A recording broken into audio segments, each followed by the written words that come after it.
Hello दोस्तों, Aaradhya race academy के YouTube channel में आप सभी का स्वागत है। दोस्तों, राजस्थान लोक सेवा आयोग द्वारा आयोजित फर्स्ट ग्रेड शिक्षक भर्ती परीक्षा 2024 के नवीनतम पाठ्यक्रम के अनुसार फर्स्ट पेपर के लिए मॉडल पेपर की टेस्ट सीरीज शुरू की गई थी, जिसमें अपने 26 मॉडल पेपर है वो कंप्लीट हो चुके हैं। आज अपना इसमें 27 नंबर का मॉडल पेपर है। दोस्तों, कुल 75 प्रश्न इसमें शामिल किए गए हैं और हूबहू आपको ऐसा ही पेपर है वो परीक्षा में देखने को मिलेगा। दोस्तों, अगर आपने पिछले 26 मॉडल पेपर अगर नहीं देखे हैं तो आप प्लेलिस्ट में जाइए, वहाँ पे आपको फोल्डर मिल जाएगा फर्स्ट ग्रेड मॉडल पेपर 2024 के नाम से वहाँ फोल्डर बना हुआ है। तो आप वहाँ जाकर पिछली क्लासें हैं वो ज़रूर देखें। और आराध्या रेस एकेडमी के यूट्यूब चैनल को सब्सक्राइब नहीं किया तो सब्सक्राइब जरूर करें, बेल आइकन को दबाएं, वीडियो को लाइक और अपने दोस्तों के पास में शेयर जरूर करें। तो चलिए दोस्तों, शुरू करते हैं आज का अपना 27 नंबर का मॉडल पेपर। देखिए, पहला प्रश्न, विद्यालय स्तर पर शैक्षिक प्रबंधन में मानवीय संसाधनों के अंतर्गत शामिल नहीं है।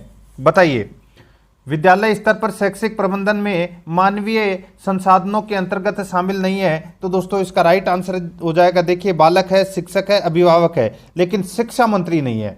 तो यहां पर अपना इसमें राइट आंसर 4 नंबर का ऑप्शन हो जाएगा। आगे देखिए, यहाँ पे प्रबंधन तकनीकों में आवश्यक प्रशिक्षण के बाद जन्मजात गुणों वाले प्रबंधक और भी अधिक सफल प्रबंधक बन सकते हैं, इस मत का समर्थक है।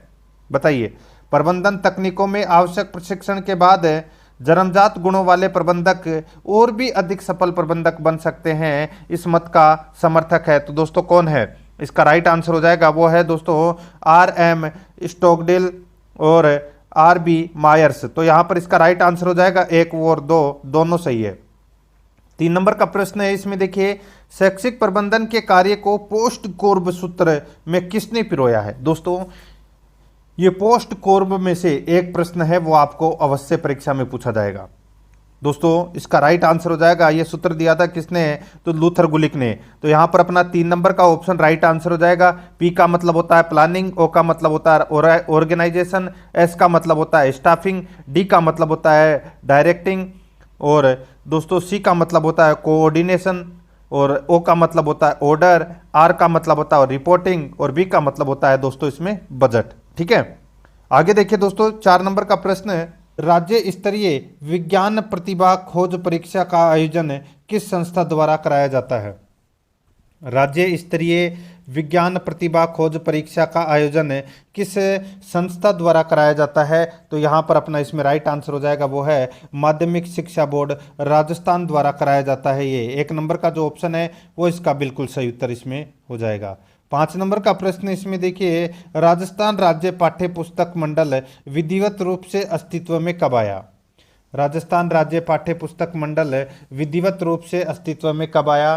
तो दोस्तों, ये विधिवत रूप से अस्तित्व में आया 1 जनवरी 1974 को, ये विधिवत रूप से अस्तित्व में आया। तो यहाँ पर इस प्रश्न का राइट आंसर हो जाएगा 2 नंबर का ऑप्शन बिल्कुल सही उत्तर इसमें हो जाएगा।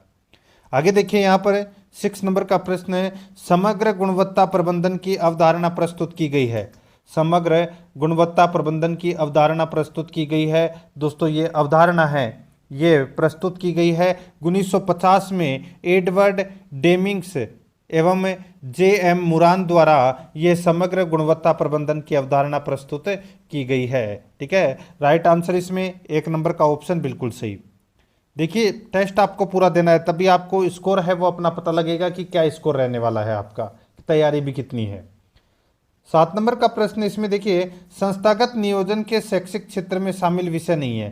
संस्थागत नियोजन के शैक्षिक क्षेत्र में शामिल विषय नहीं है, तो वो कौन सा विषय नहीं है? तो वो है दोस्तों इसमें देखिए, वर्तनी सुधार है, श्रुति लेख है, सामान्य ज्ञान है, लेकिन प्रसाधन सुविधा, ये दोस्तों संस्थागत नियोजन के शैक्षिक क्षेत्र में शामिल विषय नहीं है। तो इस प्रश्न का राइट आंसर 4 नंबर ऑप्शन हो जाएगा। 8 नंबर का प्रश्न इसमें देखिए, नियोजन एक प्रक्रिया है जिसके माध्यम से प्रबंधक भविष्य को देखता है तथा उपलब्ध साधनों से कार्य के विभिन्न विकल्पों की खोज करता है। उपयुक्त परिभाषा दी है। नियोजन एक प्रक्रिया है जिसके माध्यम से प्रबंधक भविष्य को देखता है तथा उपलब्ध साधनों से कार्य के विभिन्न विकल्पों की खोज करता है। उपयुक्त परिभाषा दी है। दोस्तों, ये परिभाषा है, ये दी थी किसने? तो ये मेसी ने दी थी। 1 नंबर का ऑप्शन बिल्कुल सही उत्तर हो जाएगा, मेसी ने यह परिभाषा दी थी। आगे देखिए, अनुमोदक पालन पोषण द्वारा कौन सी विशेषताएं चित्रित होती है? अनुमोदक पालन पोषण द्वारा कौन सी विशेषताएं चित्रित होती है? राइट आंसर हो जाएगा इसमें वो है उच्च उत्साह निम्न नियंत्रण। उच्च उत्साह निम्न नियंत्रण। तो यहाँ पर 2 नंबर का जो ऑप्शन है वो इसका बिल्कुल सही उत्तर हो जाएगा। 10 नंबर का प्रश्न इसमें देखिए, गतिविधि आधारित शिक्षण तथा सीसीई के प्रक्रिया के SIOE कार्यक्रम के सफल संचालन हेतु गठित समितियों में से सही है। दोस्तों यहाँ पर देखिए क्या पूछा गया है, ये SIQE है, ठीक है।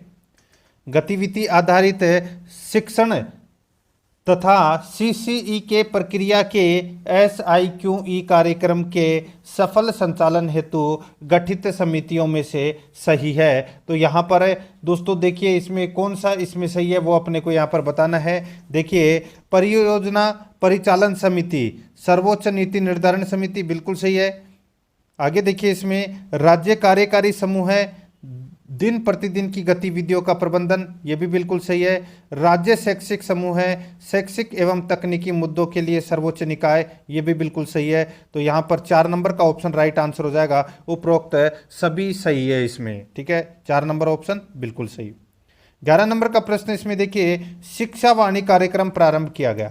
शिक्षावाणी कार्यक्रम प्रारंभ किया गया दोस्तों, ये प्रारंभ किया गया 11 मई 2020 से। 11 मई 2020 से शिक्षावाणी कार्यक्रम है ये प्रारंभ किया गया। 1 नंबर का ऑप्शन बिल्कुल सही उत्तर हो जाएगा। 12 नंबर का प्रश्न इसमें देखिए, समन्वित कार्यक्रम के संदर्भ में शिक्षक की भूमिका है। समन्वित कार्यक्रम के संदर्भ में शिक्षक की भूमिका है। तो दोस्तों शिक्षक की भूमिका क्या है? देखिए बच्चों के शैक्षिक स्तर एवं पाठ्यक्रम के उद्देश्य के अनुरूप शिक्षण अधिगम योजना बनाना, बिल्कुल सही है।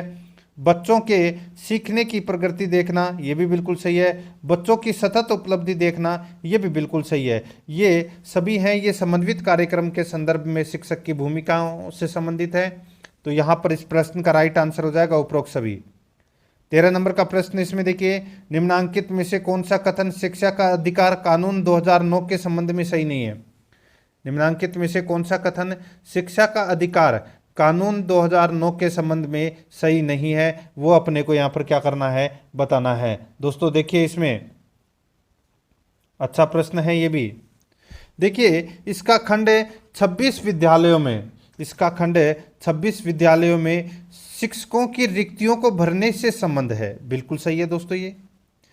दूसरा देखिए, इसका अध्याय 3 पाठ्यक्रम एवं मूल्यांकन प्रक्रिया से संबंध है, ये गलत हो जाएगा दोस्तों। ये शिक्षा का अधिकार कानून 2009 के संबंध में ये गलत दे रखा है। तो यहाँ पर अपना इसमें राइट आंसर 2 नंबर का ऑप्शन हो जाएगा।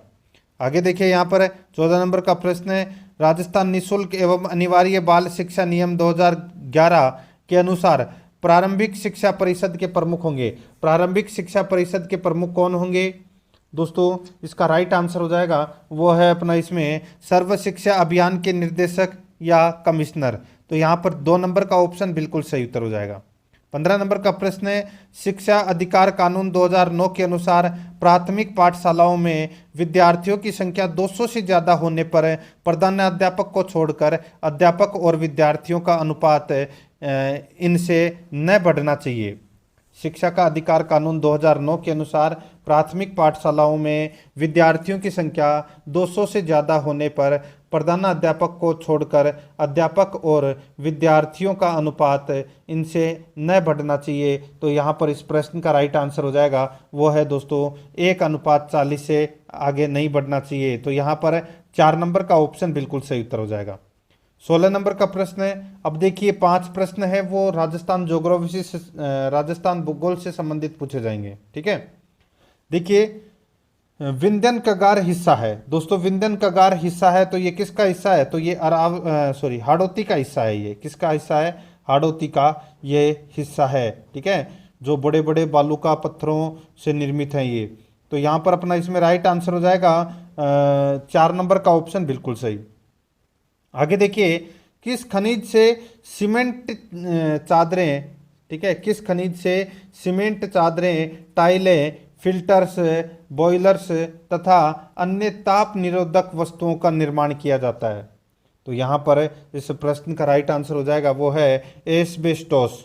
ठीक है, राइट आंसर हो जाएगा इसमें एस्बेस्टोस खनिज से सीमेंट की चादरें, टाइलें, फिल्टर्स, बॉयलर्स और अन्य ताप निरोधक वस्तुओं का निर्माण किया जाता है। तो यहाँ पर अपना इसमें राइट आंसर 3 नंबर का ऑप्शन बिल्कुल सही उत्तर हो जाएगा। राजस्थान में एस्बेस्टोस के प्रमुख उत्पादक क्षेत्र खेरवाड़ा, ऋषभदेव, नाथद्वारा, आसिंद, ठीक है, और इनके अलावा डूंगरपुर, अजमेर, उदयपुर, जोधपुर में भी एस्बेस्टोस का उत्पादन होता है। आगे देखिए 18 नंबर का प्रश्न है, कौन से वर्ष में राजस्थान सौर ऊर्जा नीति घोषित की गई थी? तो दोस्तों सौर ऊर्जा नीति है ये कौन से वर्ष में घोषित की गई थी? तो ये 2019 में घोषित की गई थी दोस्तों। राइट आंसर हो जाएगा इसमें 1 नंबर का ऑप्शन बिल्कुल सही। आगे देखिए 19 नंबर प्रश्न है, झालावाड़ और बांसवाड़ा जिले किस जलवायु खंड में सम्मिलित है? झालावाड़ और बांसवाड़ा जिले किस जलवायु खंड में सम्मिलित है? तो इस प्रश्न का राइट आंसर हो जाएगा वो है दोस्तों अति आर्द्र प्रदेश के अंतर्गत ये झालावाड़ और बांसवाड़ा जिला आता है, क्योंकि यहाँ पर सर्वाधिक वर्षा होती है। तो यहाँ पर अपना इसमें 3 नंबर ऑप्शन बिल्कुल सही। आगे देखिए सुमेलित कीजिए, अपने को यहाँ पर कूट भाषा में उत्तर बताना है। ठीक है, एक तरफ पशु प्रजनन केंद्र है और दूसरी तरफ पशु दे रखा है। देखिए अपने को यहाँ पर बताना है डग में कौन सा, दोस्तों डग में कौन सा प्रजनन केंद्र है? दोस्तों ये डग कहाँ पर है? तो ये झालावाड़ में है, और झालावाड़ में मालवी और गिर नस्लों की गायों का प्रजनन केंद्र है। तो दोस्तों यहाँ पे ये तो इसमें मालवी आ जाएगा। अब ये चांदन कहाँ है? दोस्तों ये चांदन है ये जैसलमेर में है, और थार पारकर नस्ल की गायों का यहाँ पर क्या है? प्रजनन केंद्र है। तो ये इसमें ये हो जाएगा। नौहर कहाँ पर पड़ता है? हनुमानगढ़ में पड़ता है, और यहाँ पर राठी नस्ल की गायों का प्रजनन केंद्र है। ठीक है, तो ये राठी का ये हो जाएगा। अब यहाँ पर देखिए दोस्तों CBA इसका राइट आंसर हो जाएगा। CBA इसका बिल्कुल सही उत्तर इसमें हो जाएगा। ठीक है, अब 5 प्रश्न दोस्तों पॉलिटिकल साइंस से संबंधित परीक्षा में पूछे जाएंगे। मैं आपको सिलेबस के अनुसार ही करवा रहा हूँ, एक भी टॉपिक इधर उधर सिलेबस के बाहर नहीं जाएगा, ना कोई प्रश्न जाएगा। सिलेबस के अनुसार अपन चल रहे हैं, और रोजाना आपको टेस्ट देना है। अगर आप पीछे हैं तो 2 या 3 मॉडल पेपरों का टेस्ट देके रोजाना हमारे साथ में चल सकते हैं। आप प्ले लिस्ट में जाओगे तो वहाँ पे आपको फोल्डर मिल जाएगा, फर्स्ट ग्रेड मॉडल पेपर के नाम से वहाँ फोल्डर बना हुआ है। तो आप वहाँ जाकर मॉडल पेपरों का टेस्ट है वो अवश्य दें। परीक्षा की डेट आ चुकी है, और जितने ज़्यादा मॉडल पेपरों का टेस्ट दोगे उतना ही ज़्यादा आपको इसमें फ़ायदा होने वाला है। देखिए 21 नंबर का प्रश्न, राज्यसभा और लोकसभा की समान शक्तियां किस क्षेत्र में है? दोस्तों यहाँ पर देखिए लोकसभा और राज्यसभा की समान शक्तियां किस क्षेत्र में हैं? तो यहाँ पर इस प्रश्न का राइट आंसर हो जाएगा वो है दोस्तों इसमें संविधान के संशोधन के विषय में। संविधान संशोधन के लिए दोनों सदनों की सहमति आवश्यक है। ठीक है, तो यहाँ पर अपना इसमें 2 नंबर का ऑप्शन बिल्कुल सही उत्तर हो जाएगा। आगे देखिए सुव्यवस्थित मतदाता शिक्षा एवं निर्वाचन सहभागिता हेतु स्वीप कार्यक्रम कब से शुरू किया गया? सुव्यवस्थित मतदाता शिक्षा एवं निर्वाचन सहभागिता हेतु स्वीप कार्यक्रम कब से शुरू किया गया? दोस्तों ये स्वीप कार्यक्रम है ये 2009 में शुरू किया गया। यहाँ पर 4 नंबर का जो ऑप्शन है वो इसका बिल्कुल सही उत्तर हो जाएगा। 2009 में ये स्वीप कार्यक्रम है ये शुरू किया गया। 23 नंबर का प्रश्न है, भारत के संविधान के अनुच्छेद 51 के उपबंधों के तहत प्रयुक्त परिरक्षण शब्द किससे संबंधित है? भारत के संविधान के अनुच्छेद 51 के उपबंधों के तहत प्रयुक्त परिरक्षण शब्द किससे संबंधित है? तो दोस्तों ये प्रयुक्त परिरक्षण शब्द किससे संबंधित है? ये शब्द संबंधित है दोस्तों सामसिक संस्कृति की गौरवशाली परंपरा से। ठीक है, तो यहाँ पर इसका राइट आंसर क्या हो जाएगा? 1 नंबर का ऑप्शन बिल्कुल सही उत्तर हो जाएगा। और दोस्तों आप सभी को पता होगा कि अनुच्छेद 51 क में क्या है? तो मूल कर्तव्य हैं। ठीक है, तो ये भी याद रखना है, 1 नंबर ऑप्शन बिल्कुल सही। आगे देखिए निम्नांकित में से किसने राज्यसभा के सदस्य रहते हुए प्रधानमंत्री के रूप में शपथ ली? निम्न में से किसने राज्यसभा के सदस्य रहते हुए प्रधानमंत्री के रूप में शपथ ली? तो यहाँ पर देखिए इंदिरा गांधी ने ली थी, इंद्र कुमार गुजराल ने ली थी, मनमोहन सिंह ने ली थी। ये प्रधानमंत्री बनने से पहले राज्यसभा के सदस्य थे, यानी कि एक HD देवगौड़ा नहीं थे। तो यहाँ पे 1 3 4 अपना इसमें क्या है, सही है। और कूट भाषा में उत्तर देना था 1 3 4, यानी कि 2 नंबर का ऑप्शन बिल्कुल सही उत्तर हो जाएगा। आगे देखिए 25 नंबर का प्रश्न है, निम्नलिखित में से किस वाद में उच्चतम न्यायालय ने संविधान के मूल ढांचे की अवधारणा को प्रतिपादित किया था? निम्नलिखित में से किस वाद में उच्चतम न्यायालय ने संविधान के मूल ढांचे की अवधारणा को प्रतिपादित किया था? इसका सही उत्तर हो जाएगा, वो है दोस्तों अपना इसमें कौन सा, तो वो है केशवानंद भारतीवाद 1973। तो यहाँ पर अपना इसमें राइट आंसर 3 नंबर का ऑप्शन बिल्कुल सही। अब यहाँ पे जो 5 प्रश्न पूछे जाएंगे 26 से 30 तक, ये जनरल साइंस से संबंधित ये प्रश्न पूछे जाएंगे। देखिए दोस्तों यहाँ पे किसे लाफिंग गैस यानी कि हास्य गैस के रूप में जाना जाता है?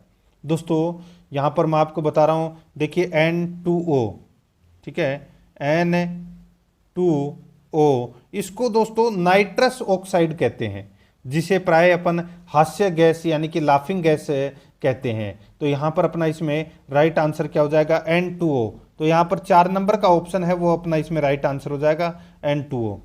आगे देखिए निम्नलिखित में से यौगिक है, निम्नलिखित में से यौगिक कौन सा है? दोस्तों इसमें देखिए जल है वो एक यौगिक है, तो यहाँ पर 4 नंबर का ऑप्शन राइट आंसर हो जाएगा। दोस्तों जल का रासायनिक सूत्र होता है H2O, क्या होता है, H2O, ठीक है। और जल हाइड्रोजन और ऑक्सीजन का यौगिक है, ये आपको इसमें याद रखना है। 4 नंबर ऑप्शन बिल्कुल सही। आगे देखिए जब एक निश्चित द्रव्यमान का पिंड एक ऊंचाई से स्वतंत्र रूप से गिरता है तो, जब एक निश्चित द्रव्यमान का पिंड एक ऊंचाई से स्वतंत्र रूप से गिरता है तो इसकी स्थितिज ऊर्जा घटती है और गतिज ऊर्जा बढ़ती है। इसकी स्थितिज ऊर्जा घटती है और गतिज ऊर्जा बढ़ती है। तो यहाँ पर 1 नंबर का जो ऑप्शन है वो इसका बिल्कुल सही उत्तर इसमें हो जाएगा। 29 नंबर का प्रश्न इसमें देखिए निम्नलिखित में से कौन सा खनिज अनुपूरक बच्चों में अत्यधिक दस्तों के उपचार हेतु प्रयुक्त किया जाता है? निम्नलिखित में से कौन सा खनिज अनुपूरक बच्चों में अत्यधिक दस्तों के उपचार हेतु प्रयुक्त किया जाता है? अपना इसमें राइट आंसर हो जाएगा वो है जिंक। 1 नंबर का जो ऑप्शन है वो इसका बिल्कुल सही उत्तर हो जाएगा, जिंक इसमें राइट आंसर हो जाएगा। आगे देखिए 30 नंबर का प्रश्न है, निम्नलिखित में से असत्य कथन का चयन कीजिए। दोस्तों असत्य कथन का अपने को यहाँ पर क्या करना है, चयन करना है, ठीक है, कि कौन सा इसमें असत्य कथन है। बहुत ही अच्छा प्रश्न है। यहाँ पर देखिए दोस्तों इसमें देखिए समताप मंडल में यूवी किरणों द्वारा क्लोरोफ्लोरोकार्बन के क्लोरीन परमाणु मुक्त होते हैं, बिल्कुल सही है दोस्तों। समताप मंडल में संकलित क्लोरोफ्लोरोकार्बन का ओजोन पर स्थायी व निरंतर प्रभाव होता है, ये भी बिल्कुल सही है। तीसरा देखिए क्योटो प्रोटोकॉल ओजोन परत को क्षीण करने वाले पदार्थों के लिए है, ये गलत हो जाएगा दोस्तों इसमें। चौथा देखिए समताप मंडल में ओजोन निम्नीकरण हेतु क्लोरीन परमाणु उत्प्रेरक के रूप में कार्य करते हैं। तो यहाँ पर असत्य कथन 3 नंबर का है और ये अपना इसमें क्या हो जाएगा, राइट आंसर हो जाएगा इसमें। आगे देखिए अब यहाँ पे जो 5 प्रश्न हैं वो दोस्तों रीजनिंग यहाँ पे इंग्लिश से संबंधित पूछे जाएंगे, ठीक है। 5 प्रश्न इंग्लिश ग्रामर से संबंधित पूछे जाएंगे और 5 प्रश्न हिंदी ग्रामर से संबंधित, ठीक है, और 5 प्रश्न मैथ से संबंधित और 5 प्रश्न रीजनिंग से संबंधित। अब अपन 31 से 50 तक ये 4 पार्ट के प्रश्न यहाँ पर पढ़ने वाले हैं। देखिए fill in the blanks with the correct form of verb, यहाँ पे अपने को सही वर्ब का यूज करना है कि सही वर्ब कौन सी आएगी। देखिए I have been accountancy for 5 years, I have been accountancy for 5 years। तो यहाँ पर क्या आएगा खालिस्तान में दोस्तों, इसमें आएगा टीचिंग अकाउंटेंसी फॉर 5 years। तो यहाँ पर 1 नंबर का ऑप्शन बिल्कुल सही उत्तर हो जाएगा। 2nd नंबर का प्रश्न इसमें देखिए fill in the blanks with the suitable preposition, तो यहाँ पे अपने को प्रीपोजिशन बताना है कि कौन सा प्रीपोजिशन आएगा। देखिए she travelled train to Delhi, she travelled train to Delhi, तो दोस्तों यहाँ पे देखिए क्या आएगा, क्या बाई का यूज होगा या इन का यूज होगा, किसका प्रयोग होगा? राइट आंसर हो जाएगा दोस्तों इसमें बाई ट्रेन टू दिल्ली। तो यहां पर अपना इसमें राइट आंसर हो जाएगा 1 नंबर ऑप्शन बिल्कुल सही। आगे देखिए, choose the correct direct speech of the following sentence from the options given below. यहां पर देखिए, she said that honesty is the best policy. She said that honesty is the best policy. यहां पर देखिए इस प्रश्न का राइट आंसर क्या हो जाएगा? देखिए, she says honesty is the best policy. She says honesty is the best policy. 4 number का जो ऑप्शन है वो इसका बिल्कुल सही उत्तर इसमें हो जाएगा। आगे देखिए 34 नंबर का प्रश्न है। यहां पर अपने को एरर बताना है कि कौन से पार्ट में एरर है। ठीक है, तो सीधा सा आप यहां पे देख सकते हैं, देखिए सेंटेंस देखिए, at this movement that treble door burst noisily open and banged for the wall. तो दोस्तों यहाँ पर आप इस सेंटेंस को ध्यान से पढ़िएगा, इसमें कौन से वाक्य के अंदर दोस्तों यहाँ पे त्रुटिपूर्ण है वो अपने को यहाँ पर बताना है, एरर कौन सा है। तो यहाँ पर देखिए दोस्तों, यहाँ पे तीसरे नंबर के आप ऑप्शन में आपको यहाँ पे दिख रहा होगा, देखिए बैंग्ड। ठीक है, तो दोस्तों यहाँ पर देखिए बैंग्ड के साथ में फोर का प्रयोग किया गया है। ठीक है, लेकिन दोस्तों फोर के स्थान पर यहाँ पे अगेंस्ट आएगा। ठीक है, अगेंस्ट का प्रयोग होगा इसमें। तो यहाँ पर तीसरे पार्ट में एरर है, तो 3 नंबर का ऑप्शन बिल्कुल सही। 35 नंबर का प्रश्न है। यहाँ पर देखिए विलोम शब्द अपने को यहाँ पर बताना है, एंटोनियम है, विलोम शब्द बताना है। यहाँ पे देखिए मोर्टल, मोर्टल का मतलब क्या होता है? मृत्यु, नश्वर। ठीक है, इसका विलोम क्या हो जाएगा? मृत्यु का विलोम क्या हो जाएगा? अमर। तो अमर का क्या हो जाएगा दोस्तों इसमें? तो इमोर्टल हो जाएगा। तो यहां पर अपना इसमें 2 नंबर का ऑप्शन राइट आंसर हो जाएगा, इमोर्टल। अब यहां पर देखिए 5 प्रश्न है, हिंदी से संबंधित है। निम्नलिखित में से किस क्रमांक में सभी शब्द शुद्ध हैं? कौन से क्रमांक में सभी शब्द हैं वो शुद्ध हैं, वो अपने को यहाँ पर क्या करना है, बताना है। दोस्तों देखिए इसमें जिजीविषा, प्रौढ़, अंतरंग, जिजीविषा, प्रौढ़, अंतरंग, ये सभी वाक्य हैं, ये सॉरी जो ये सभी शब्द हैं ये शुद्ध दे रखे हैं यहाँ पर 2 नंबर के ऑप्शन में। तो यहाँ पर अपना इसमें राइट आंसर 2 नंबर ऑप्शन हो जाएगा। आगे देखिए, किस विकल्प में समश्रुत भिन्नार्थक शब्दों के अर्थ सुमेलित नहीं है? किस विकल्प में समश्रुत भिन्नार्थक शब्दों के अर्थ सुमेलित नहीं है वो अपने को यहाँ पर बताना है। दोस्तों यहाँ पर देखिए, पथ का मतलब होता है मार्ग या रास्ता, और पथ्य का मतलब होता है बीमार को दिए जाने वाला हितकारी भोजन। ठीक है, बिल्कुल सही दे रखा है। देखिए यहाँ पे जठर, जठर का मतलब यहाँ पे ज्येष्ठ या बड़ा दे रखा है, जो कि अपना इसमें गलत दे रखा है। दोस्तों यहाँ पे जठर का मतलब होता है, आपने नाम सुना होगा जठराग्नि। ठीक है, जठराग्नि का नाम सुना है, तो यानी कि पेट की भूख। ठीक है, तो जठर का मतलब होता है दोस्तों पेट। क्या मतलब होता है? पेट। और जरठ का मतलब होता है बूढ़ा। ये बिल्कुल सही दे रखा है यहाँ पे। ठीक है, तो यहाँ पे अर्थ सुमेलित नहीं है पूछा है, तो इसमें दूसरे नंबर के ऑप्शन में ही सुमेलित नहीं है, तो यहाँ पे 2 नंबर का ऑप्शन राइट आंसर हो जाएगा अपना। बाकी देखिए, निर्माण का मतलब होता है रचना, और निर्वाण का मतलब होता है मोक्ष। तर्क का मतलब होता है बहस, और तर्क का मतलब होता है छाछ। ठीक है, बाकी सही दे रखे सारे। आगे देखिए 38 नंबर का प्रश्न है, महेश्वरीय बराबर महा प्लस ऐश्वर्य में कौन सी, यानी कि कौन सी संधि नियम इसमें समाहित है, वो अपने को यहाँ पर इसमें बताना है। दोस्तों आपने नाम तो सुना ही होगा, यहाँ पर मैंने आपको काफ़ी बार पहले बता भी चुका हूँ कि जहाँ पर भी आपको डबल मात्रा दिख जाए तो उसमें वर्धी संधि का प्रयोग होता है। 99% कोई अपवाद आ जाए वही बात अलग है। ठीक है दोस्तों, महा प्लस ऐश्वर्य, तो यहाँ पर महा, तो देखिए इसमें तो क्या बचा, आ बचा, प्लस ए। ठीक है, ऐश्वर्य में ए ले लिया, तो बराबर क्या बन रहा है, तो दोस्तों इसमें ए ही बन रहा है। तो यहाँ पर वर्धी संधि का क्या हुआ है, प्रयोग हुआ है। तो यहाँ पर इस प्रश्न का राइट आंसर क्या हो जाएगा, 4 नंबर का ऑप्शन बिल्कुल सही उत्तर। आगे देखिए यहाँ पे किस शब्द में अक प्रत्यय का प्रयोग नहीं हुआ है, तो दोस्तों अक प्रत्यय का प्रयोग है वो बालक में नहीं हुआ है, बाकी सभी में अक प्रत्यय का प्रयोग हुआ है। ठीक है, तो यहाँ पर इसमें राइट आंसर हो जाएगा 1 नंबर का ऑप्शन बिल्कुल सही। आगे देखिए यहाँ पर ब्राउचर का हिंदी समकक्ष शब्द है। ब्राउचर को हिंदी में क्या कहते हैं? राइट आंसर हो जाएगा दोस्तों इसमें, इसको बोलते हैं विवरणिका। क्या बोलते हैं? विवरणिका। तो यहाँ पर 4 नंबर का ऑप्शन बिल्कुल सही उत्तर हो जाएगा। 41 नंबर प्रश्न इसमें देखिए, निम्न दिए गए पाई चार्ट का अध्ययन कीजिए और नीचे दिए गए प्रश्न का उत्तर दीजिए। यहाँ पर देखिए ये आपको पाई चार्ट दिख रहा है, सरकारी क्षेत्र, निजी क्षेत्र, निगमित क्षेत्र, स्वरोजगार क्षेत्र और बेरोजगार, इन पांचों को दोस्तों यहाँ पे डिवाइड किया गया है इस गोले के अंदर देखिए। और ये गोला है ये दोस्तों 360 डिग्री का है। कितने डिग्री का है? 360 डिग्री का है। अब यहाँ पर क्या पूछा है कि अगर किसी शहर में कुल वयस्क 60,000 हैं, अगर किसी शहर में कुल वयस्क 60,000 हैं तो कितने लोग बेरोजगार हैं? तो बेरोजगार लोग कितने हैं दोस्तों? यहाँ पर देखिए बेरोजगार 5 नंबर पे है और यहाँ पे 5 नंबर पे कितना प्रतिशत आ रहा है? तो दोस्तों ये 18% आ रहा है। कितना प्रतिशत आ रहा है? 18% है। तो दोस्तों सीधा सा देखिए पूरा गोला कितने का डिग्री का था?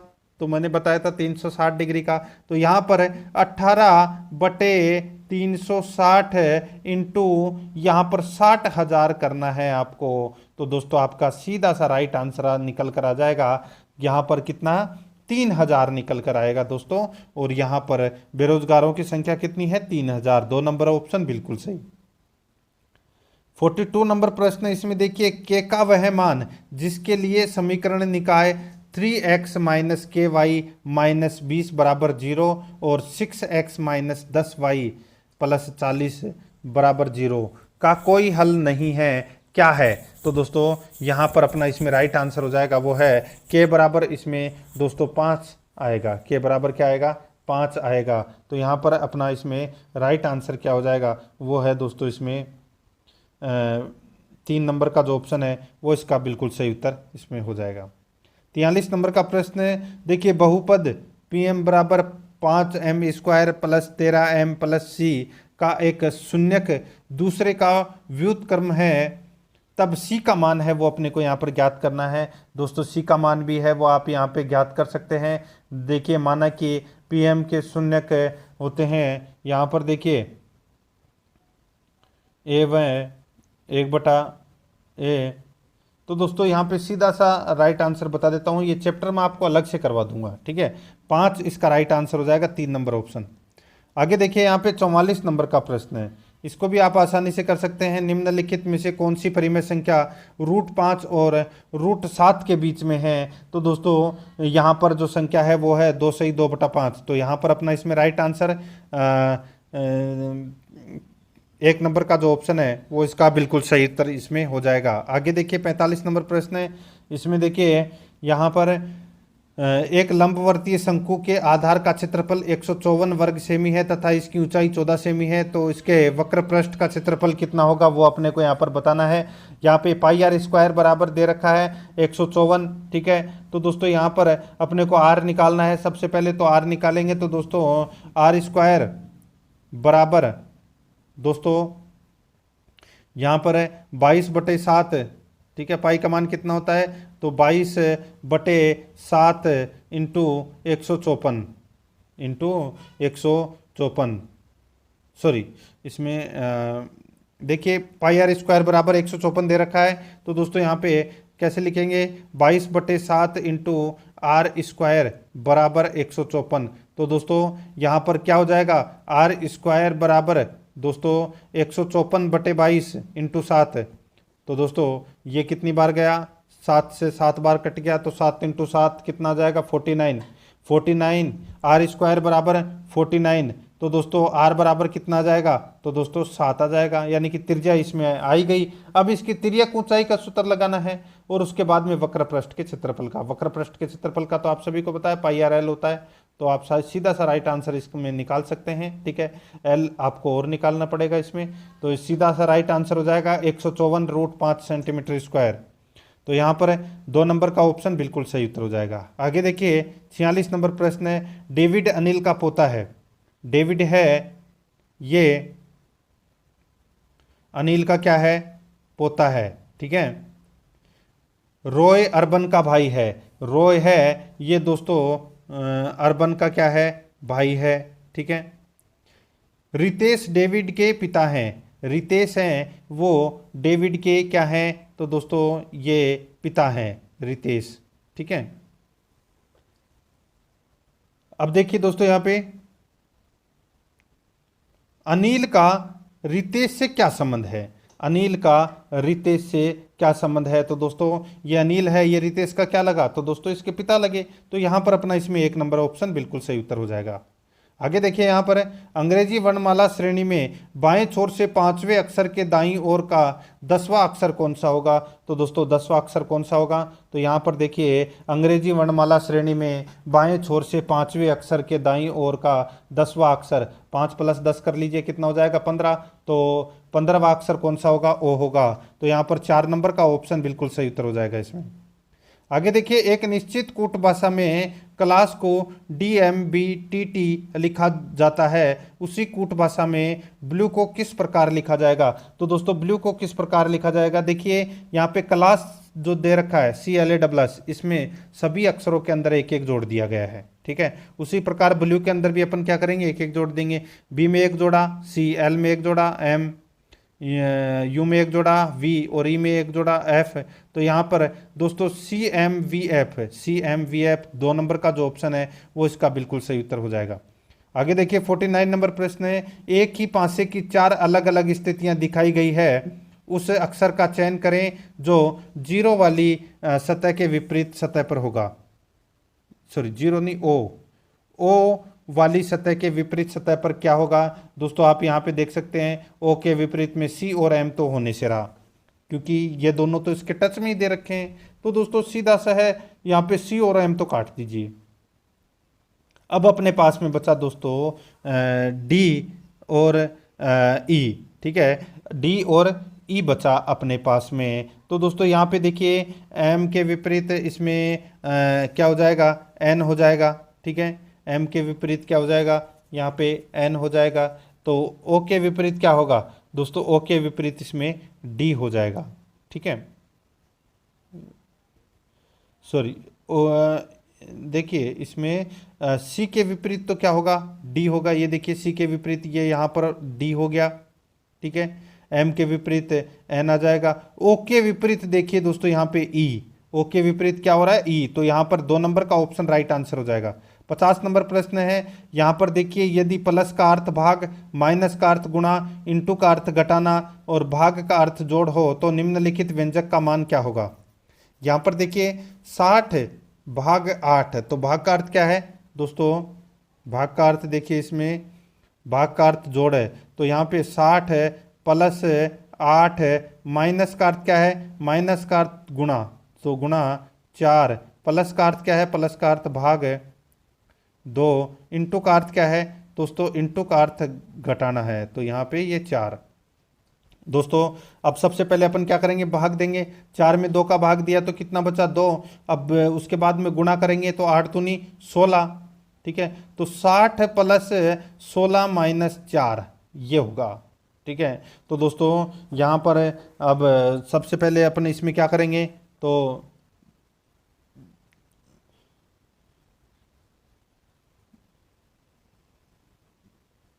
देखिए इसमें 60 प्लस 8 इंटू 4 भाग 2 माइनस 4, तो दोस्तों इसमें अपन ने भाग दिया तो 2 आया, ठीक है। और 8 को 2 से मल्टीप्लाई किया तो कितना आ गया 16, ठीक है। तो यहाँ पर देखिए 16 और 60 कितने होते हैं, तो दोस्तों ये होते हैं 76, और 76 में से 4 गए तो 72, तो यहाँ पे अपना राइट आंसर 72 आना चाहिए, ठीक है, जो कि ऑप्शन में नहीं दे रखा, ऑप्शन में गलत दे रखा है। तो यहाँ पर इस प्रश्न का राइट आंसर आपको 72 करना है। आगे देखिए 51 नंबर का प्रश्न है, सूची फर्स्ट में शरीर के अंग दे रखे हैं और सूची सेकंड में गहने दे रखे हैं, सुमेलित करना है। ठीक है, देखिए कान में कौन सा आभूषण पहना जाता है, तो दोस्तों आंगोत्या आभूषण कान में पहना जाता है। गले में दोस्तों मांदले आभूषण पहना जाता है। अंगुलियों में दामन आभूषण पहना जाता है। और कमर में दोस्तों कंदोरा आभूषण पहना जाता है। यहाँ पर 4 3 2 1 अपना इसमें क्या हो जाएगा, राइट आंसर हो जाएगा 4 3 2 1। ठीक है, आगे देखिए देवनारायण जी का मुख्य मंदिर कहाँ अवस्थित है। देवनारायण जी का मुख्य मंदिर कहाँ पर अवस्थित है, तो दोस्तों ये आसिंद भीलवाड़ा में ये देवनारायण जी का मुख्य मंदिर है, ये बना हुआ है। इसे यानी कि देवनारायण जी को औषधियों का देवता कहते हैं। ठीक है, और ये गुजरों के आराध्य देव माने जाते हैं और भगवान विष्णु के अवतार। आगे देखिए राजस्थानी संस्कृति में जनेऊठन क्या है। जनेऊठन किसको बोलते हैं, जनेऊठन बोलते हैं दोस्तों वर पक्ष की ओर से दिया जाने वाला जो भोज होता है उसको बोलते हैं जनेऊठन। ठीक है, तो यहाँ पर 4 नंबर का ऑप्शन बिल्कुल सही। आगे देखिए राजस्थान के एकीकरण के समय जोधपुर का शासक कौन है, तो दोस्तों जोधपुर का शासक कौन था, तो दोस्तों राइट आंसर हो जाएगा हनुमंत सिंह। तो राइट आंसर हो जाएगा इसमें 1 नंबर ऑप्शन बिल्कुल सही। आगे देखिए महाराणा सांगा के मृत शरीर का दाह संस्कार किस स्थान पर किया गया, तो दोस्तों दाह संस्कार ये किया गया था मांडलगढ़ भीलवाड़ा में। दोस्तों राणा सांगा के मृत शरीर का दाह संस्कार है वो किया गया था, और वहाँ पर दोस्तों महाराणा सांगा की छतरी भी बनी हुई है। ठीक है, तो यहाँ पर 1 नंबर का ऑप्शन बिल्कुल सही उत्तर हो जाएगा। आगे देखिए यहाँ पर निम्नलिखित में से कौन एक सही सुमेलित है, कौन एक सही सुमेलित है। दोस्तों इस प्रश्न का उत्तर है, कल अगर आपने सामाजिक और धार्मिक पुनर्जागरण का जो टॉपिक मैंने कल आपको करवाया है, ठीक है, प्ले लिस्ट में जाओगे तो वहाँ पे आपको फर्स्ट ग्रेड के नाम से अलग अलग फोल्डर मिल जाएंगे। ठीक है, तो वहाँ पे आप जाके और उन क्लासों को ज़रूर देखें। आप फर्स्ट ग्रेड में जो भारतीय इतिहास का जो फोल्डर बना हुआ है उसके अंदर जो चौथे नंबर की जो क्लास है, सॉरी 5वें नंबर की जो क्लास थी वो थी धार्मिक और सामाजिक पुनर्जागरण से संबंधित। उसमें 3 नाम सिलेबस में दे रखे थे, राजा राम मोहन राय, स्वामी विवेकानंद और दयानंद सरस्वती। ठीक है, ये टॉपिक मैंने कल आपको करवाया है, बहुत ही शानदार टॉपिक है। अगर आपने वो प्रश्न देखे हैं तो इस प्रश्न का उत्तर आप आसानी से दे सकते हैं। ब्रह्म समाज की स्थापना दोस्तों किसने की थी, राजा राम मोहन राय ने की थी, ये गलत दे रखा है। आर्य समाज की जो स्थापना है वो दोस्तों स्वामी दयानंद सरस्वती ने की थी, यहाँ पर राजा राम मोहन राय दे रखा है, गलत दे रखा है। रामकृष्ण मिशन की जो स्थापना है, रामकृष्ण मिशन की स्थापना ये दोस्तों यहाँ पर देखिए क्या दे रखा है, लाला लाजपत राय दे रखा है, जो कि गलत दे रखा है। ठीक है दोस्तों, रामकृष्ण जो मिशन की जो स्थापना है वो दोस्तों स्वामी विवेकानंद ने की थी, और थियोसॉफिकल सोसाइटी की स्थापना एनी बेसेंट ने की थी, बिल्कुल सही है। तो यहाँ पर 4 नंबर का ऑप्शन बिल्कुल सही उत्तर हो जाएगा। आगे देखिए 57 नंबर का प्रश्न है, निम्नलिखित भारतीय नेताओं में से अखिल भारतीय कांग्रेस का अध्यक्ष कौन कभी नहीं बना, तो अखिल भारतीय कांग्रेस का अध्यक्ष कौन कभी नहीं बना, सही उत्तर हो जाएगा वो है दोस्तों बाल गंगाधर तिलक है। 1 नंबर का ऑप्शन बिल्कुल सही उत्तर हो जाएगा। 58 नंबर प्रश्न इसमें देखिए, गुप्त युग में स्त्रियों की स्थिति में गिरावट का जिस तथ्य से पता चलता है वह है। गुप्त युग में स्त्रियों की स्थिति में गिरावट का जिस तथ्य से पता चलता है वह है, तो दोस्तों राइट आंसर हो जाएगा वो है शिक्षा में कमी। 1 नंबर का जो ऑप्शन है वो इसका बिल्कुल सही उत्तर हो जाएगा, शिक्षा में कमी। 59 नंबर प्रश्न इसमें देखिए, बंकिम चंद्र चटर्जी के बारे में निम्न कथनों पर विचार कीजिए। बंकिम चंद्र चटर्जी के बारे में निम्न कथनों पर अपने को यहाँ पर क्या करना है, विचार करना है, बताना है कि कौन से कथन इसमें सत्य है। देखिए उन्होंने बांग्ला संस्कृति के उत्थान हेतु बंग दर्शन नामक पत्रिका का प्रकाशन किया, बिल्कुल सही है।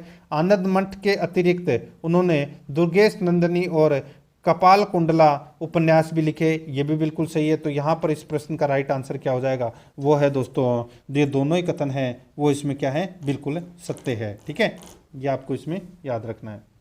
तो इस प्रश्न का राइट आंसर दोनों सही है, 3 नंबर का ऑप्शन बिल्कुल सही। आगे देखिए यहाँ पे 60 नंबर का प्रश्न है, निम्नलिखित में से कौन सा मुद्दा उन मांगों का हिस्सा नहीं था जो गांधी जी ने गवर्नर जनरल इरविन को भेजी थी, बताइए।